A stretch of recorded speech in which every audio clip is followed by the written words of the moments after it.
frankly, if you're a musician, you must not be surprised if people ask you to rap, as they have done to you, type of a thing. So for me, it's kind of like, okay, now whenever I travel, I need to make sure that I've got my suit, formal shoes, and all those things. So I also realized something. Is anyone who's Zulu here? Oh, thank God. Yeah, because I think it's literally the two of us who speak Zulu. Is there anyone else? Oh, three of us. Ah, lucky we. It's only ladies. So, I've been thinking a lot. So the subject of the talk, because I realized that, the first speaker and the second speaker, well, you guys mostly have touched on networking and collaboration. So I'll then focus on the last part of it, which is on business empowerment. So let me just say, I don't know what that is either.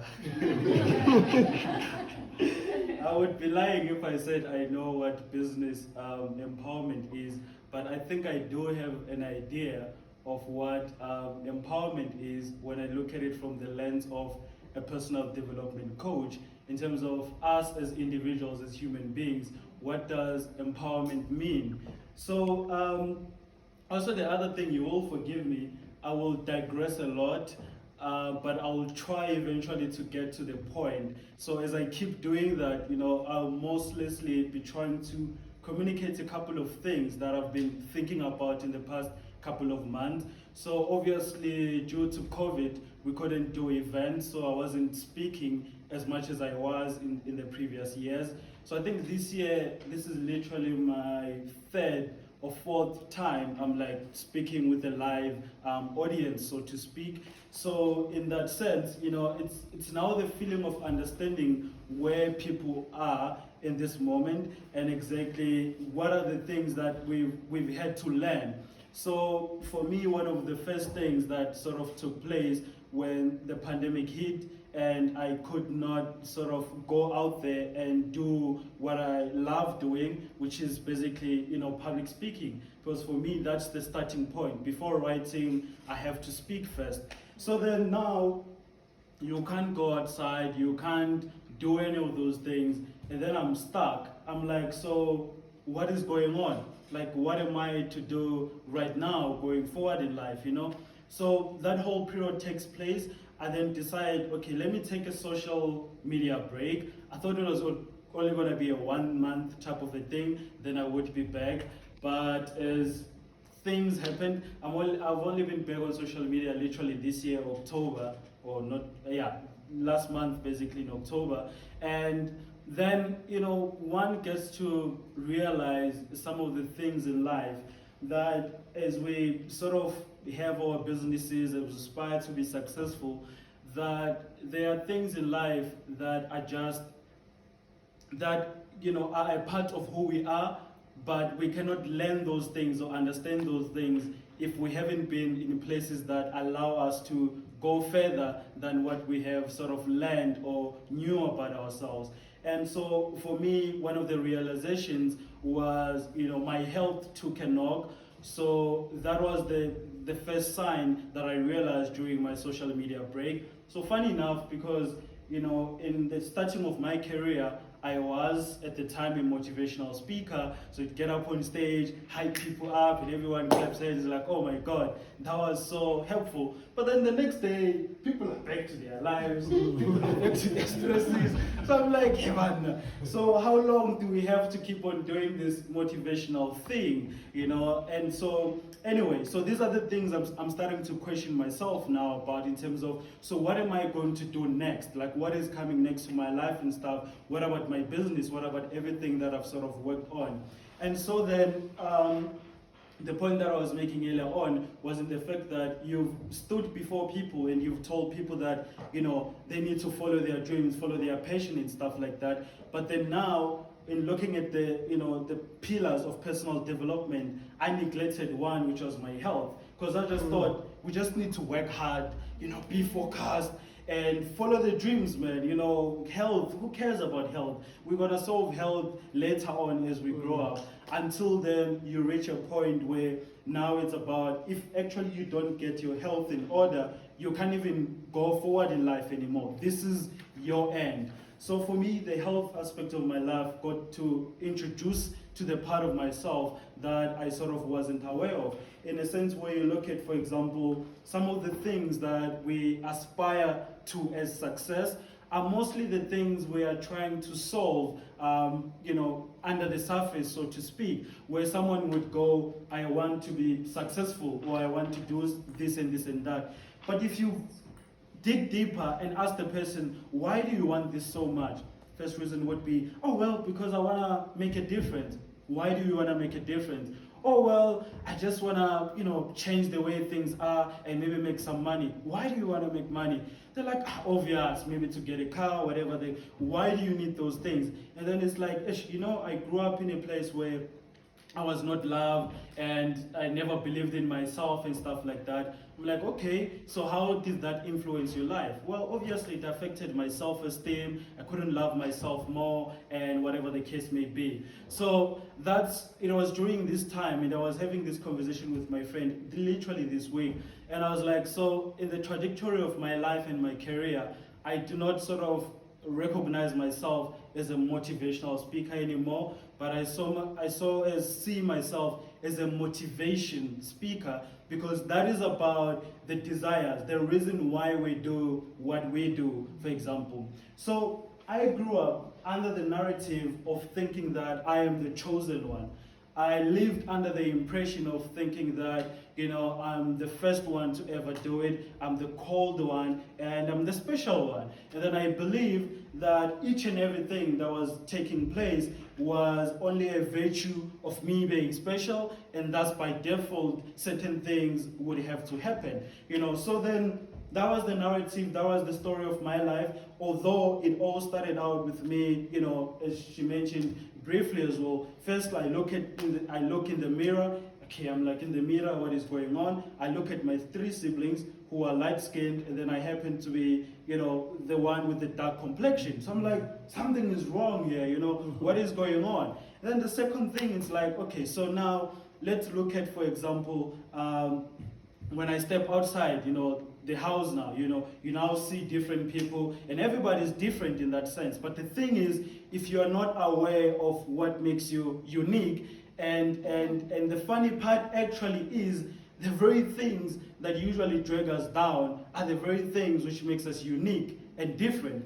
But how we sort of see it, it's like, but why am I indifferent towards him, whereas I should be like him? But then what we don't realize is if you actually aspire to be like him, then you've lost who you are and who you are capable of doing. So when people would look at you and go, man, let's say, for example, you're tall, or whatever the case is, for you, that does not come in as a compliment. You actually feel like that's criticism, but it's actually people recognizing that. And so that's when I got to learn that a lot of the things, when people say, for example, I can't dance, I can't sing, or whatever, what people are actually saying is, I'm actually afraid to express the fact that I'm different. I'm actually afraid to show my vulnerability and the fact that, I could experience a bit of shame in attempting certain things, which is why most people would rather not dance, not because they can't, but because when you dance, it's a very hard job, because you showing your body move in a particular way, and a lot of times people are just gonna laugh at that, not because they're laughing at you, but it's like, how does one get that amount of confidence to be able to do something like that? And so those were the things I sort of had to revisit as a motivational speaker, where you just tell people, don't worry, you're gonna be good, just focus on this, focus on that, focus on this. But you realize that in the long run, those things do not sort of sustain anyone, because at the end of the day, I'm still having these things that I'm struggling with. And so then, story of my life goes, you're the chosen one, you're special, and all of that. And there's nothing wrong with that narrative, only if you are not consciously using that narrative to spearhead yourself forward. So one particular narrative as well that people sort of experience is the narrative of defining ourselves by our environment, right? So you go, I'm raised by a single mom, we live in a shack, I don't know my father, so by default that means I'll no longer be successful. You go out into the world, maybe you're firstly a learner, you fail maths, then you conclude that God does not love you. You step out of maths in high school, you don't get a job, you conclude that the world is unfair, and then after that you get yourself maybe even to abusive relationships, you conclude love is toxic, and then that's your life, literally. Like, you believe that that is the narrative and that is just who you were sort of pre-programmed to be. But when we revisit the script and then you go, but do you realize that if you were in a different environment, would you still be telling yourself the same story that you're telling yourself now? So that's, for me, is the reason I believe, we watch movies, we watch series, we watch all these things in life, simply because we relate to the characters that are portrayed in each and every story. One particular series that I watched it's called Startup. It's available, I think, on, I'm not going to promote the platform. It's Startup because they don't pay me, so I can't do that. So the series name is called Startup. And so there's two characters that I'll maybe touch on in 2 minutes or so.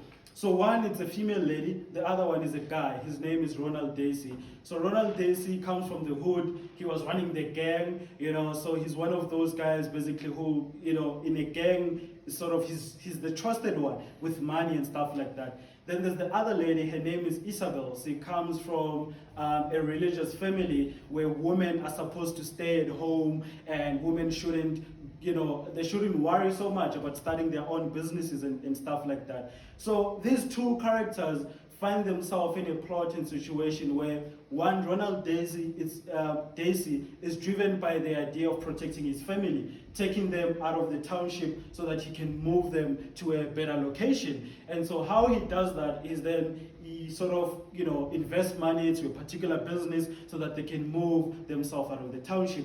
Isabel, on the other hand, she challenges the whole family. She does that, on the surface by sort of drinking and sort of, just not following the standard route so that she can become who she is.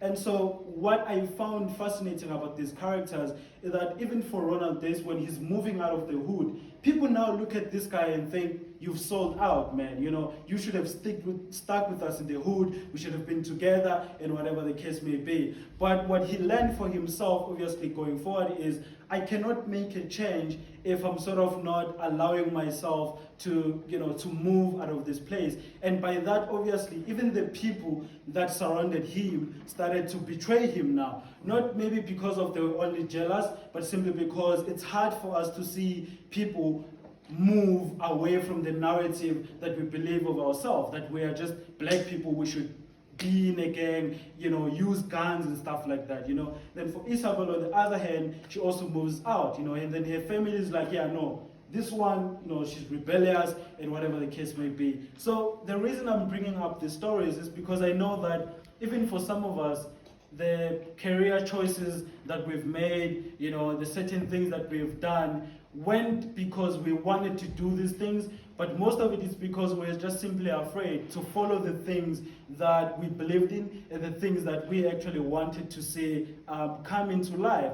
And so that for me was sort of the breaking point, even in my own life, was like, what about the stories that I've also told myself? One of the things I've done since I've got into PE as well was not only the hairstyle thing, but what I'm actually trying to not only, express it physically, but even to myself, man, that we as people, as human beings, we are more than what we box ourselves into, so to speak. People just conclude, oh, well, let's say, for example, I'm a dancer or whatever, and then you think that's your whole life. But the question is, what happens if you stop dancing? Does it mean that's the end of you? Does it mean there's no longer a continuation or whatever? And that's why I then came up with this messaging right now that I'm still working on, which is that of success is not in what we do. Success is in who we become. Because by that it means you are not the person that does the thing. You know what I'm saying? The thing happens, the speaking, the writing and all of that, but that is not who I am. I am the person who wrote. I am the guy who speaks. But that means I can wake up the next day and be a guy who works with laptops. I can be a guy who works with bottles or whatever, simply because my success shouldn't only be pillared, let's say, on a one singular thing. Because what happens if I lose that? And that's the conversation I even have, like with young people, for example, who say, I used to be smart and performing well. And then when I stopped performing and getting my grades, I lost myself. I lost my self-esteem. I no longer believed in myself. Why? Because you took who you are as a human being and then put it on a particular thing. But the problem with that is that which is given unto you by men in particular can easily be snatched away. So the question now is, if we gave you titles, awards, and all those things, and then now you start to believe, yeah, in this VAR, I am this incredible author with this award. What happens when people stop giving those awards? Am I still going to continue doing what I do? So the same goes for me, even like with businesses, as you guys sort of look at what you do, the real question for me is, are you also addressing the pains that yourself, you are literally feeling, and also those of the people that you are serving or that you want to provide services for? Because what makes us connect to certain things in life is not because the brand is whatever special, whatever. It's because it's communicating a particular need in my life. It addresses certain things that I'm struggling with, and it helps me to cope with those things basically that I'm struggling with myself. So people go, and it's like, yeah, let's focus on, create the best poster design, the best whatever, the best this, the best. It's good on the surface and for physical whatever, but the real question is, what impression do I get? How do I feel when I interact with that? How do I emotionally connect with what you do? How does, me getting it home, how does this help me pinpoint a particulars in my life? So that's why even right now, my work, for example, is no longer sort of focused on trying to say what is right, but it's more about communicating the pains and struggles that we all experience. Because for me, in that, these are the things we never forget, the stories and what we struggle with. So that for me actually means, as because you guys run a marketing and PR company, which means some of the initiatives that you guys should be focusing on isn't so much about let's create the best product. Yes, it's great to create the best product, but it's about what are people really struggling with right now. A couple of things is, there's never been a time where people needed to express themselves in sense where on social media that people could be able to tell their own stories about who they are and what they do. There aren't many marketing agencies that actually go to say, let's look at, it's okay to talk about your business, but let's talk about the individuals behind the businesses. Why did you create this particular thing? How did you come about doing it? Because when you look at things from the lenses of not as an institution, as an object, but you then start to view these things with different lenses to say, but why did this person do this? What were the motives? What were the drives and stuff like that? And so that for me even led to, particularly 3 questions as well that I sort of keep asking myself. And one particular question is the question of who am I as an individual? Because I think when you ask someone, who are you, and how they define themselves, obviously they're going to tell you their name and immediately tell you their business. That, okay, I am X, I do X and X and X.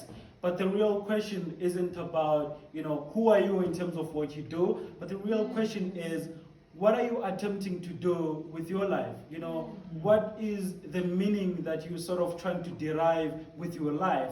Because I used to also grow up thinking that, life has a particular meaning, in a sense where I used to think that, if I do 1, 2, 3, then this is really gonna give me some meaning. Or if I do this, this is gonna give me the success. But then you realize that there isn't any meaning. The only thing that is there is a struggle. And the only meaning that we get is what we do with the struggles. It's a thing of, now that I've sort of, for myself particularly, it was like, okay, dude, Fede, it's darking complexion, Ufana. You can try maybe to use some skin, whatever. But honestly, man, you could just embrace that and accept it for who you are. Then the second step, I was like, okay, maybe let's write a book. Because, for me, it started with public speaking. So I'm like, okay, let me tell the story. So when people go, I want to be a leader, or I want to be an author, or I want to be whatever, for me, it's like, anyone can get the title. It's easy to work for the title these nowadays. All I need to do is open my Instagram account and claim I'm an architect. You can't question me. I am that. I've already set that out. But the real question of who am I is really to say, because of this particular struggle that I encountered in my life, this is how I am using it to articulate myself. And that is my hope to say, even when I engage with someone, because we all have different stories, but at the end of the day, they all come to one thing, which is self-awareness. To be aware of the fact that success is no longer in what I do, but in who I become. Because the old previous me would have been so afraid to show up here with this color. Because I actually spoke to the barber. I said, I want to do a gray color. So the guy is like, okay, it's going to be purple first, then gray. So I'm thinking it's a one-day process, really, from purple to gray. It's like, no, it's actually going to take 2 to 3 days. Then I remembered those arts and culture classes that did not take serious. Because if I knew that, I would understand that purple makes gray. Because now I'm like, dude, I wanted gray, you give me purple. But you see, that's also something I had to learn for myself, that there's even process in becoming who we are. That the process at times is going to be very painful in a sense where, for example, when you apply this thing, it was so hot, I felt like there was fire, literally. And then when I take pictures afterwards, it's going to be like, oh, great hairstyle. And that's the thing and the beauty about even the question of who I am, that you're going to go through your own fire, however that looks, but at the end of the day, you're going to come out the best version, whatever that best version is. Because I know in 2 days, I'm going to be rocking this hair without a doubt. I know that for sure. But now it's in process, and it's hard to be in process because we want the finished product, we wanted to see it when it's done, when it's complete, but we're not, not a lot of us want to be there during the process. So that for me is about the understanding of we make meaning in life through the stories that we tell ourselves and how we let the stories, help us to become whatever the best version of ourselves is. Then the second question is the question of why am I here? This is the question that is responsible for religion. This is the question that is responsible for why there's a need for God. This is the question that is responsible for culture, for language, for societies, for countries. This is the question that is responsible for the need for people to belong. Why? Because we all struggle with that question. You go, when you look at things from a scientific sense, that 500 billion sperms are released, and then out of that, you were the one that actually came through. And it's like, so that's it, man. It took that one moment, and all of a sudden I'm here. So that's the question that people ask themselves. And how it becomes so difficult is now you look at yourself and think, okay, imagine why Tina Sloop here? Why are we the ones that had to struggle with this so much? Why are we the ones that had to stay in this particular township? Why me? Why this is happening to me? Simply because we are looking for those answers. We are looking for those answers to say, why am I even alive? And it's the question that has unfortunately even led to some people, deciding that suicide is the best choice. And simply because we contemplate on this question very hard. And it's also the question, in my personal observation, that is responsible for mental illnesses, your depressions, your anxieties and what, because we all struggle with the vulnerability of why am I here? Why do I even exist? Now, so you see, when you look at things no longer stressing about, oh my God, I need to find a great idea for my business. But when you actually think about it for yourself, let me look at it for myself as an individual. What am I really struggling with on a daily basis? Because we may not have the same aptitudes, abilities, and all those things, but we struggle with the same difficulties. Because there isn't anyone in this room, if I were to ask, who any of us has never cried? No one. Who any of us does not grieve?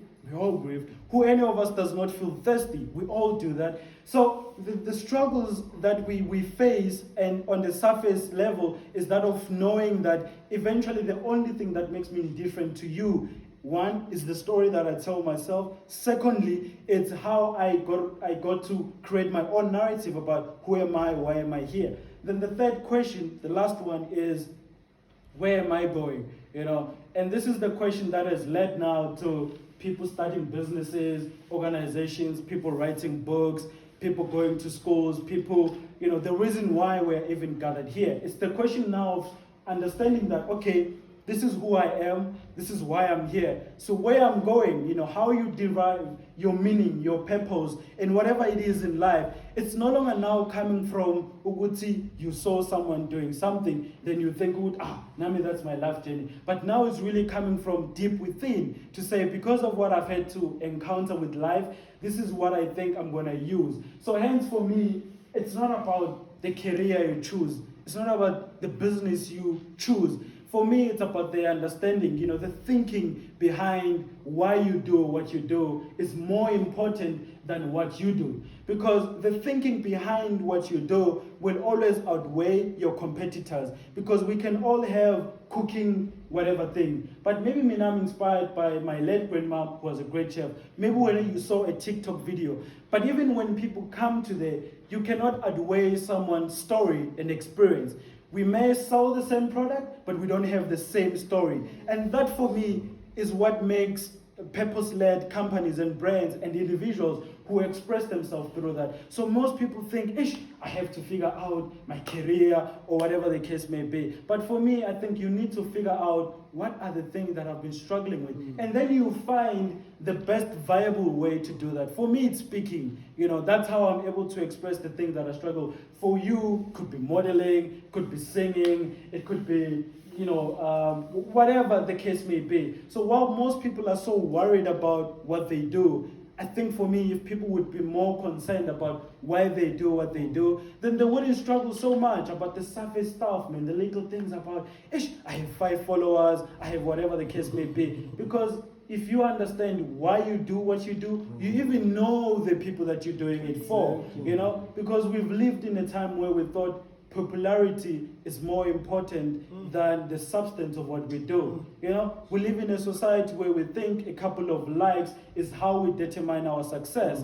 We live in a world where we think that if X and X does not, like this particular thing, then it means that's a failure. And that for me is how you realize why certain people do not even succeed in their endeavors. I spoke to one guy I met, actually I was here in PE, because the serendipity of how I'm actually here is that there's an event that took place at NMU. I was with Tuzuko there, and then while I was still there, an opportunity came, and it's the same reason that I'm actually here right now. But it also happened simply because I wasn't in the right space and the right moment and all those type of things. So what happened is this guy says, Howard, I'm so inspired, I want to write a book. It's all good. I'm like, okay, dude, this is what you get to do.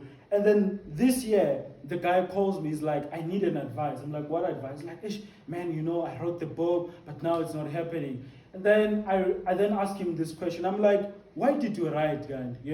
And then he tells me what everybody says. We all confabulate. He's like, obviously, I was inspired, man. I come from the township and I wanted to inspire, whatever. I'm like, okay, that's good. So why are you not selling? Because you said you're doing this for the township and those kids there.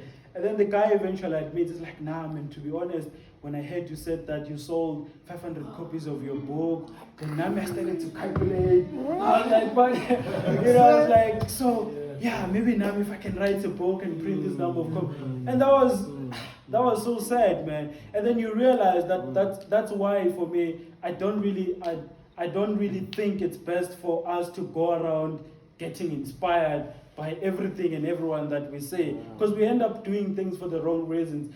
I can do this 24/7, you know what I'm saying? Because when I started my career, my speaking, I wasn't even getting paid, I was just getting podium time. Then when you meet me now here, then I tell you that I charge a particular amount, these are the services that I offer. Then when you go the next day, now you say, these are my services, what I charge.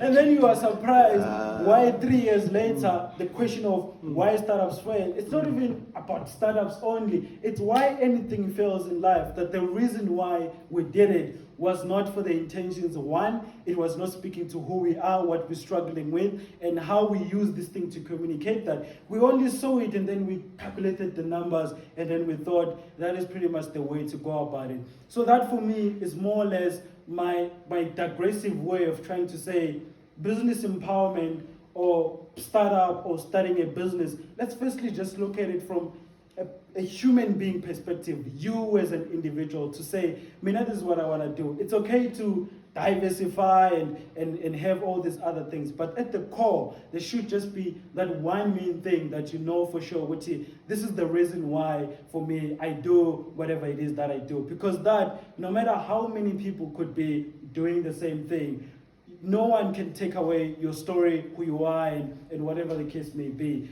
Only if you haven't discovered that. So all these things for me, it goes back one to self-awareness, to really ask themselves the tough questions, questions around, why am I even doing this thing? And if I'm doing it are the reasons for that. A typical example again, I'm gonna make use of my hair. Another thing, it's easy to make a decision out of an impulse, right? It's easy to kind of go, I met whoever, and then now I want to start this thing. But for me, you see, it goes back to the whole thing about thinking process. Because the first color I did was a bit whitish or whatever. It was easy on the day to kind of go, let me do this, let me take pictures. But the following day, I look at the mirror, I'm like, yes, sir, this thing is still here. Because it's easy in one day to kind of conclude this is the way to go. But for me, it's about, can you also live with those decisions? Because we may clap hands for you, Shem, and say, wow, well done on launching your business. But Fede, we got our own lives. We can't be there clapping hands for you all the day. So when people go about starting new things, for me, it's also about, are you going to live with that decision for however long it may take? Because it might be nice while you're still in the saloon, the barbers are lying to you, telling how your cut is great, but when you step outside, can you live with that decision? And even when you look at that, even to our own lives, the things at times that we've done, the things that we end up regretting, the real question was, were you and are you able to live with that particular decision? So I don't know if you guys also maybe have got 2 or 3 questions, or maybe if you're gonna allow that after. Allow it just afterwards. Just afterwards. Okay, cool. Yeah. So I think in the long and short of it, for me, it's about let's go back to the basics, man. And for me, that's when I had to kind of revisit the whole thing of the narrative I told myself about you're the chosen one, you're special. Then I actually realized that a lot of it came from anyone who, for example, has father issues in the room. You would recognize with this, because I'm going to end on this part, that you will always desire to have recognition. You'll always desire to have some certain acceptance. You'll always desire to have someone who says, I'm proud of you, or whatever the case may be. So, and these are not easy stuff, man. It's very hard for people to come to the truth of who they are and how they came to do certain things. But the beauty is when you now consciously use that to say, I've never had a father, I'm definitely always going to be in need of recognition and whatnot, but how can I now use this thing, not for it to control me, but for me now to use it to actually empower myself going forward now, where I no longer get surprised at life, where if maybe you did a particular thing and maybe people aren't so happy about you, you no longer now question yourself, but you can now look at things objectively and say, maybe I spoke too long, maybe the talk wasn't great, but you take away the personal criticism and actually look at it from afar and be like, okay, no, that was a bad decision, regardless of who made this call or whatever. So for me, it's about going back to the things that we do not want to confront, the things that we are afraid of. Because Carl Jung actually says, where your fear is at, that's where your assignment is at as well. Because often the time we think, Uguti, the assignment is you getting hyped up by some speaker somewhere. But the real sort of drive in life is always going to come from within, because the things that come from within us are always going to be there. I mean, I don't think I'll ever get tired of this, simply because I know what I've had to endure. I know how difficult things are. And then last but not least, so this is pretty much the book that brought me here, Lessons from a Domestic Worker, because I was actually here to launch it back in 2019, August, or yeah, I think around those times. And I had recently launched out, written out the book and stuff. And so for me, like, even right now, I'm sort of working on a novel, which is hard, and because I realized that simply because I'm more of a speaker than I am a writer. So for me, it's hard to talk about things that I haven't spoken about with people first. So it's kind of, I go the other way around. So these questions that I'm asking you guys, this is me sort of preparing myself for my next book, because I've been thinking about these things for myself all along. But even this book, one of the most powerful messages around it is in the fact that, actually wrote this slide, it says, your job title does not define my future. Because we think that simply because we were raised by particular parents, for whatever reasons that may be, and then we also then conclude with Nami, that's where my life is actually going to end up at. But for me, it's about looking at the struggles that we had, and then you communicate that. So everything for me is centered around that identity, personal development. Who am I becoming now? Then you use those things to foster your work forward. So while businesses, people think, let's find the great idea. For me, it's like, let's find the great pain that we are all dealing with, the great pain that we're all struggling with. And then how can we use our business to communicate that struggle and what? So people go, I need to be motivated to write. I'm like, no, you need to talk about the pains, the difficulties, and the struggles that you've sort of experienced. And then the success isn't also so much about the numbers that you get. The success is in knowing that this was my truth. This is what I believe in. These are the things that I sort of want to tell out there. Whether people relate or not, I'm going to know that, I stuck to this truth and stuff. And so for me, it's about, let's be inspired by these motives, these fears and struggle that we face. And then we get to this state of flow, where for me, it's through the writing or when I'm having coaching sessions, whatever the case may be. So you don't need to, no one can teach you how to articulate your struggle. We can share our stories, but at the end of the day, we need to take that upon ourselves to say, okay, Mina, I'm going to use this, and then this is how I'm going to change myself forward. So, yeah, this is what I think business empowerment is, I guess, in that sense. I don't even know still what that means, but yeah, thanks for your time.